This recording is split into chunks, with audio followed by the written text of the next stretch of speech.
RT यानी right to education, Hindi में इसका अर्थ होता है शिक्षा का अधिकार। आरटी ही हमारे देश का एक महत्वपूर्ण अधिनियम यानी कि एक एक्ट 4 अगस्त 2009 में भारत की संसद द्वारा पारित किया गया आरटीई एक्ट 1 अप्रैल 2010 को देश भर में लागू हुआ। नमस्कार दोस्तों, मेरा नाम है प्रखर और आप देख रहे हैं वाइब्स ऑफ इंडिया। दोस्तों, आज हम बात करेंगे आरटीई एक्ट के महत्व की और इस एक्ट में मौजूद प्रावधानों। आरटीई एक्ट का उद्देश्य 6 से 14 वर्ष की आयु के प्रत्येक बच्चे को निःशुल्क प्राथमिक शिक्षा प्रदान करवाना है।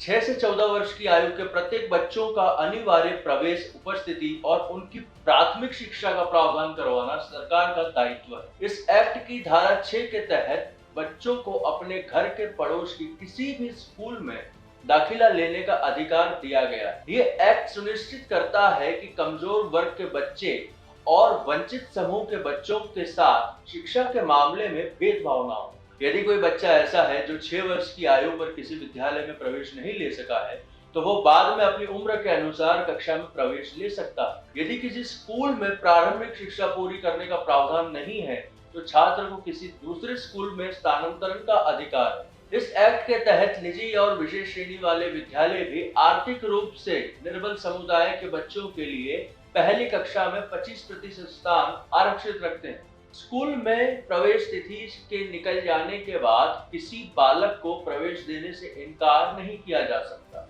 इस एक्ट के तहत किसी भी बच्चे को किसी भी कक्षा में दाखिले से रोका नहीं जा सकता और ना ही स्कूल से निष्कासित किया जा सकता। बच्चों को किसी भी प्रकार की शारीरिक और मानसिक यातनाएं विद्यालय में नहीं दी जा सकती।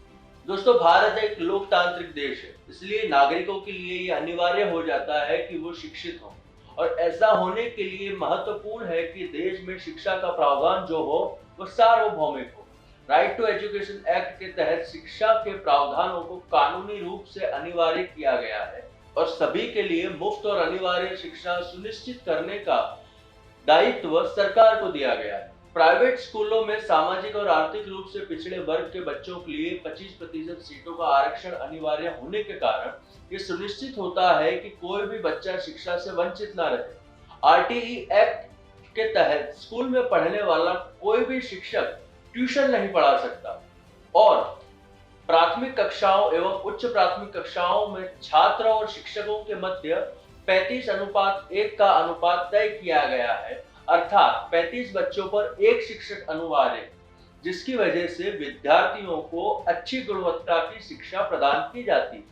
अब बात करते हैं आरटीई एक्ट की पात्रता यानी कि एलिजिबिलिटी के बारे में। आवेदक छात्र की आयु पात्रता के अनुसार विद्यार्थियों की आयु 6 से 14 वर्ष के बीच होनी चाहिए।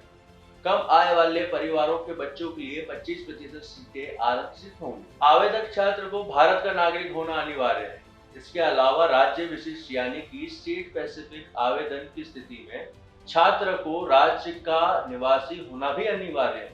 इस एक्ट के तहत आवेदक छात्र यदि SC/ST वर्ग के अंतर्गत है तो घर की आर्थिक आयु 2 लाख या 2 लाख प्रति वर्ष से कम होनी चाहिए। यदि आवेदक छात्र ओबीसी श्रेणी के अंतर्गत अपना आवेदन दे रहा है तो उस छात्र के घर की न्यूनतम वार्षिक आय 1 लाख या 1 लाख से कम होना अनिवार्य है और सामान्य वर्ग के लिए आर्थिक आय मर्यादा 68,000 या 68,000 रुपए से कम रखी गई है। किसी भी व्यक्ति को किसी बच्चे के अधिकार से संबंधित यदि कोई भी शिकायत होती हो तो वो व्यक्ति संबंधित स्थानीय प्राधिकारी को एक लिखित शिकायत कर सकता है, जो 3 महीने की अवधि के भीतर मामले की जांच की पुष्टि करेगा। देश में आज भी आरटीई एक्ट को लेकर जागरूकता का अभाव है और आज भी कई सारे सामाजिक और आर्थिक रूप से पिछड़े वर्ग के बच्चे अपनी प्राथमिक शिक्षा से वंचित हैं। आज के इस कार्यक्रम में इतना ही। ऐसे ही कई सारे कार्यक्रम देखने के लिए देखते रहें वाइब्स ऑफ इंडिया।